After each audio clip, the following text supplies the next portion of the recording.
The quiet rebel who rewrote the rules. It began with a person no one thought would matter, someone who moved through the industry without noise, without fame, without the usual markers of influence. But quiet people often see what the loud ones overlook. And in the spaces between expectations, a rebel was quietly preparing to reshape everything. Every industry has its unspoken rules. Behave this way. Build things that way. Follow the roadmap set by those who came before you. Most comply. A few push back.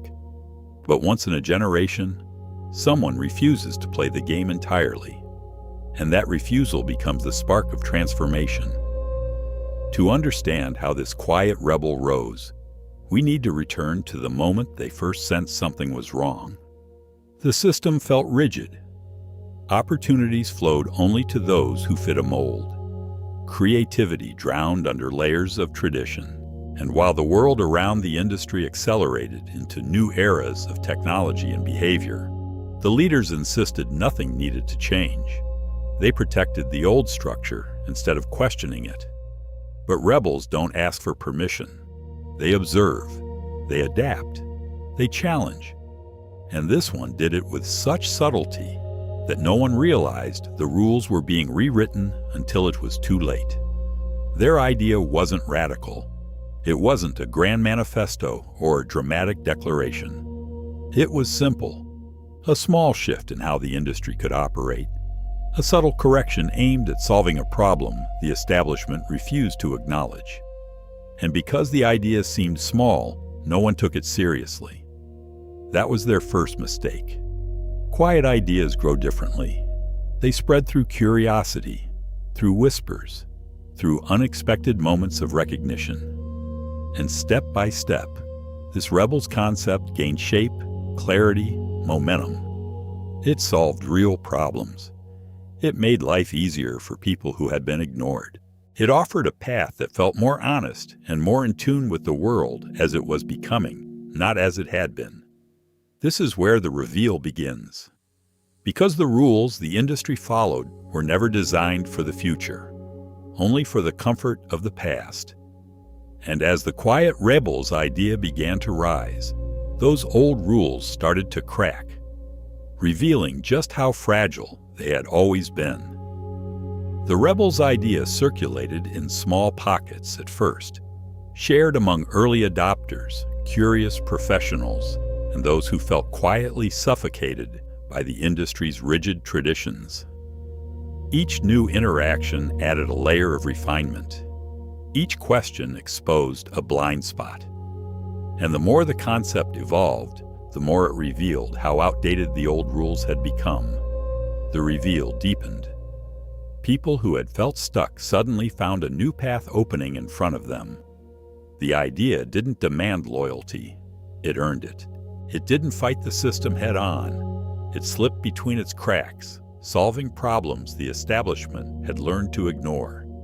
And in that growing momentum, the industry's leaders sensed an unfamiliar shift, not loud enough to alarm them, but persistent enough to unsettle. Small signals emerged. Loyal customers drifted toward the new approach. Creative thinkers gravitated to the rebel's perspective. Metrics shifted in quiet but undeniable ways. And the once invisible innovator began to appear in conversations among analysts who specialized in detecting early market tremors. Still, the establishment dismissed it all as noise. Trends come and go, they said, nothing to worry about. But beneath their confidence, tension began to form. The rebel's idea wasn't fading, it was sharpening. And with each refinement, it challenged not only the industry's structure, but its identity. Internal resistance surfaced among those trying to protect the old order. They launched counter-projects, rushed, fragmented imitations meant to capture the rebel's growing audience. But these attempts lacked authenticity. They were built from fear, not understanding. And users felt the difference immediately. The rising conflict became hard to ignore. The establishment tightened its grip, implementing stricter policies, doubling down on outdated processes, and reinforcing the very rules that were driving people away. They believed rigidity would restore control. Instead, it exposed their vulnerability. Meanwhile, the rebel continued evolving their idea into something more adaptable, more human, and far more aligned with the world outside the industry's echo chamber. Early supporters transformed into advocates. Feedback became fuel. And the growing attention revealed a deeper challenge. The industry wasn't resisting the rebels' idea because it failed to fit the rules. It was resisting because the idea threatened to replace the rules entirely. That quiet realization marked the beginning of the true conflict, one that would test whether a single subtle act of defiance could confront an entire ecosystem built to resist change. The conflict erupted slowly, like pressure building beneath the surface of an old structure. The establishment sensed that the quiet rebels' idea was no longer a passing trend. It had grown roots, deep ones, reaching into places their influence had long taken for granted. Meetings behind closed doors turned tense. Reports hinted at erosion, and the very rules they swore by began to show their age. Inside boardrooms, the leaders clung to tradition. They spoke of loyalty, legacy, and the importance of maintaining order. But outside those walls, the industry was shifting, not loudly, not dramatically, but steadily, like a tide that no wall could hold back. Customers started demanding the freedoms the rebels' idea offered. Creators pushed for more flexibility, and the old guard, unable to understand the new rhythm, grew defensive instead of curious. The rebel, meanwhile, faced their own internal storm. Growth brought complications. The simplicity that made the concept so appealing strained under rising demand. Early supporters wanted more features. New adopters expected seamless experiences. The rebel worked through nights, refining the design, rewriting frameworks, and balancing the weight of expectation against the need to stay true to the idea's core simplicity. But progress came with consequences. The establishment began a subtle campaign. Quiet pressure, whispered warnings, strategic obstacles placed in the rebels' path. Partners backed out.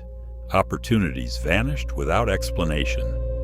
The unspoken message was clear: fall back into line, or be pushed out completely. This pressure created fractures. Some members of the rebels' early circle questioned whether the fight was worth it. Others feared retaliation, and the rebel themselves wrestled with a growing fear that the industry they hoped to transform might crush the idea before it reached its full potential. Yet within this turmoil, something profound emerged. The rebel noticed a pattern hidden in the resistance. The strongest pushback didn't come from the idea itself. It came from what the idea threatened to expose.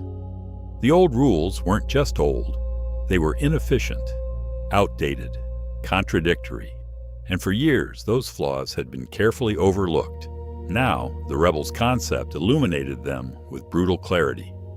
Tension peaked when a major institution attempted to publicly discredit the idea, framing it as unstable and unsustainable.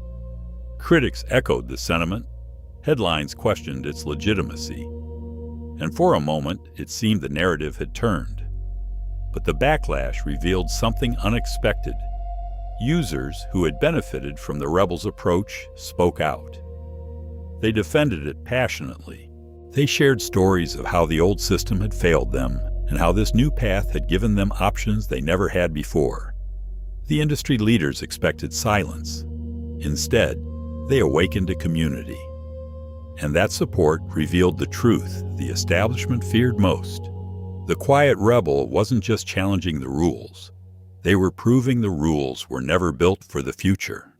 This realization marked the emotional peak.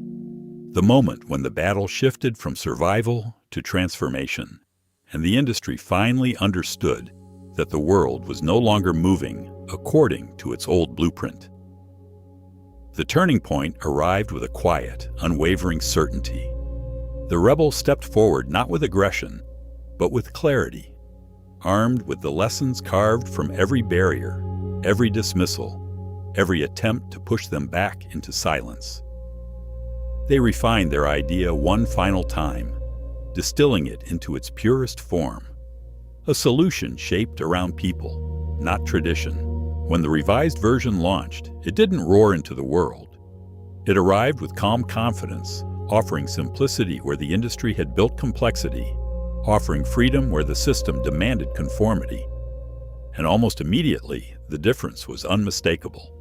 Users flocked to it, not because it was flashy, but because it understood their needs without forcing them to fit an outdated mold. Creators embraced it because it unlocked possibilities the old system refused to acknowledge. What began as a quiet defiance now moved like a rising tide, reshaping expectations one choice at a time. The establishment responded with panic disguised as strategy. They rushed out competing features, attempted rebrands, and announced initiatives meant to mimic the rebels' approach. But imitation can't recreate intent. Their solutions felt hollow, stitched together from fear rather than understanding. Customers sensed it instantly and drifted even faster toward the idea born from authenticity. This was the climax, the moment the quiet rebels concept stopped being an alternative and became a standard. Industries don't shift with noise. They shift when enough people recognize a better way. And as adoption grew, the old rulebook began to crumble. Processes once seen as immovable were questioned. Norms once treated as sacred were rewritten. The system the establishment had protected for decades now bent under the weight of a future it could no longer contain. In the aftermath, a profound truth settled across the landscape. Revolutions don't always begin with explosions. Sometimes they begin with a whisper, a quiet refusal to accept the world as it is. The resolution carried a deeper message. The rebel didn't win because they were loud. They won because they listened. They paid attention to the overlooked, the underserved, the constrained. And by rewriting the rules, they gave the industry something it had forgotten how to find. A direction shaped by possibility instead of fear. What happened here isn't just a story of one person's defiance. It's a reminder that transformation often begins with the smallest question. What if the rules don't make sense anymore? Sometimes the smallest shift in perspective becomes the beginning of a new future.